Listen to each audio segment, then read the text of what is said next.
Assalamualaikum warahmatullahi wabarakatuh. Salam, selamat malam.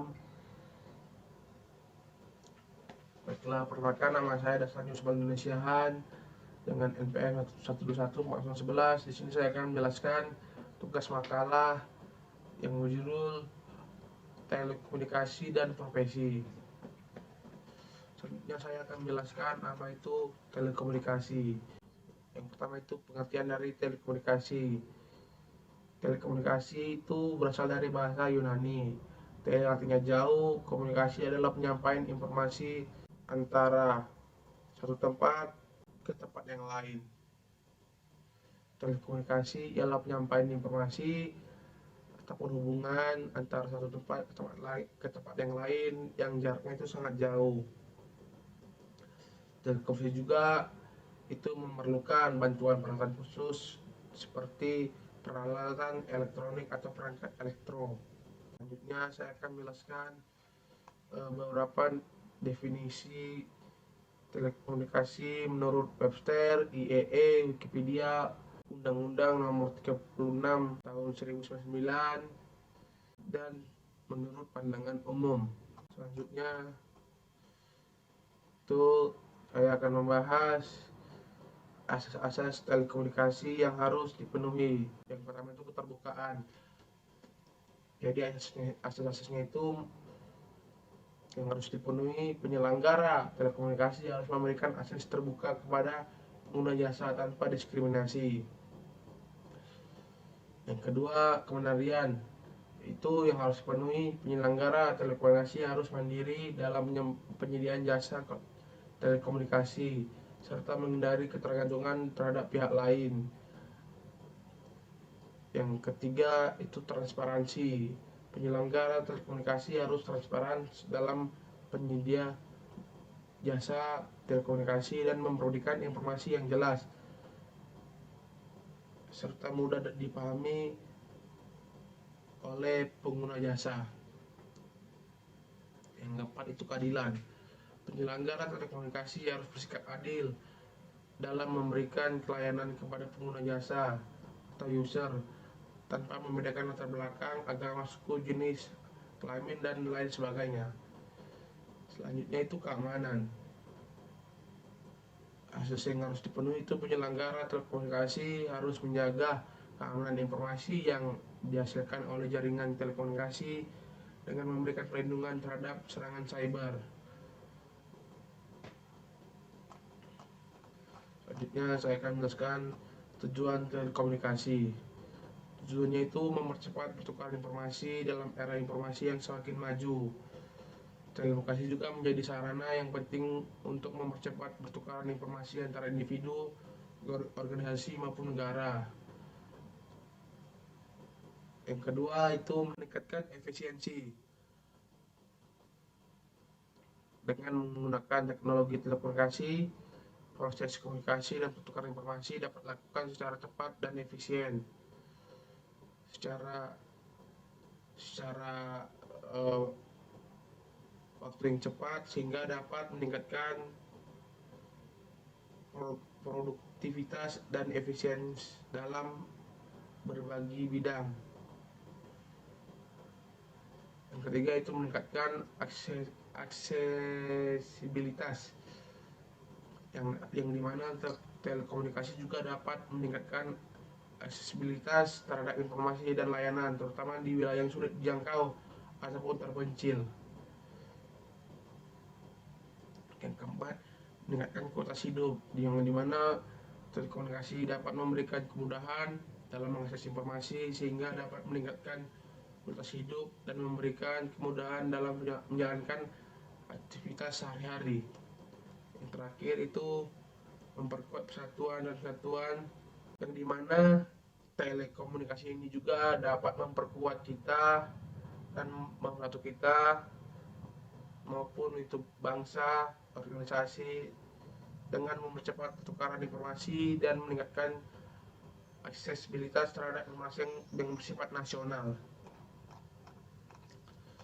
Selanjutnya itu sanksi telekomunikasi.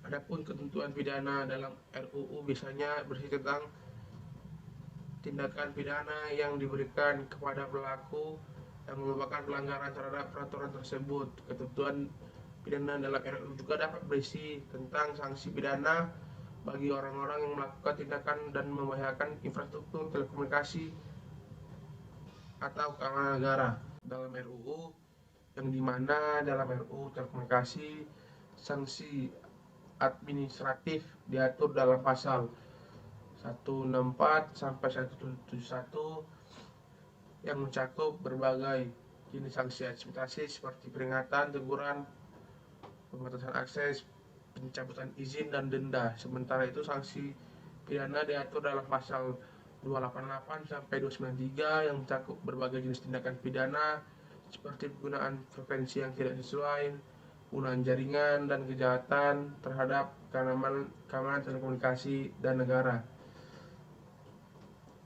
Prosedur penyelesaiannya atas sengketanya atau pelanggarannya dapat diatur dalam pasal 330 sampai 334. Selanjutnya itu urusan profesi dan analisis jenis profesi.